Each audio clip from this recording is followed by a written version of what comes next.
Hi, I'm Brian Lester. I've been in the mold remediation business for over 20 years. I'd like to show you an example of a job we recently did so that you can see DOT in action.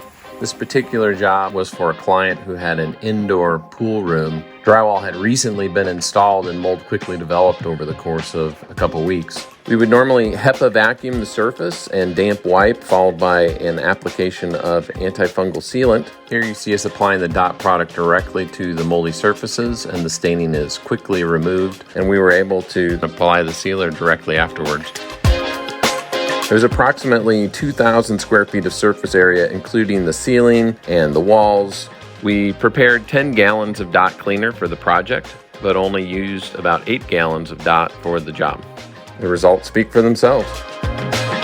Thanks for watching. Be sure to check out the link in the description below if you'd like to learn more about DOT.